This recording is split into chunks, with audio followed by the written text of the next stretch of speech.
Hello, Case from interwebkaiju here. Too much spookiness is afoot and my footage got haunted.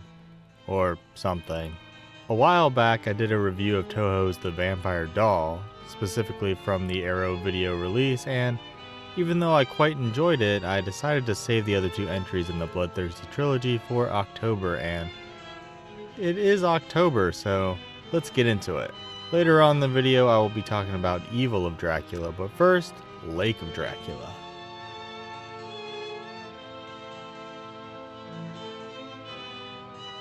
A mysterious delivery turns out to be the casket of Dracula, who then torments the residents of a lake and plots to take a bride. I love the music, very good cinematography, especially in regards to scene composition, lots of great shots, and perfect pans. I'm quite fond of this glass break. The vampires still look odd. I just haven't seen many films that portray them blue with yellow eyes. I'm assuming it's regional. They don't look terrible, but I wouldn't say they look great either.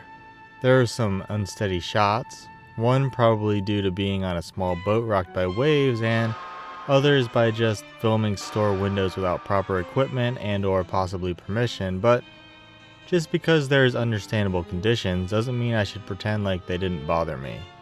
Especially since camera work otherwise is of top quality. Movie is slow. The first 20 minutes set up great atmosphere and the last bit adds some good story elements and action, but a lot of the film drags through story exposition, which the majority could have been cut out, and following characters who aren't very interesting. What I'm trying to say is that a third of the film is a chore to sit through, but I think overall it's worth a watch. I gave Lake of Dracula a cautious 4 out of 5 stars.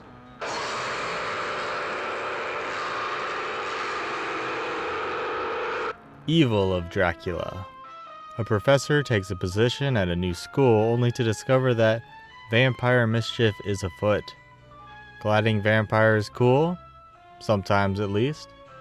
Sort of like the lead character, he starts off seemingly a good, strong male lead, but never really gets to do anything spectacular.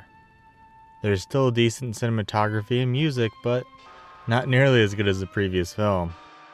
I really couldn't get into this movie.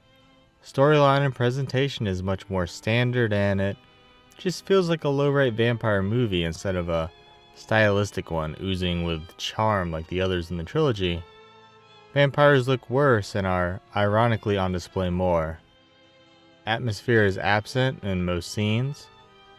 There's a lot more scares and action in this one, but sadly most attempts at either fall flat and usually end up hurting the film. This one certainly has at least 300% more nipples though, if that has any merit to you. 2.5 out of 5 stars.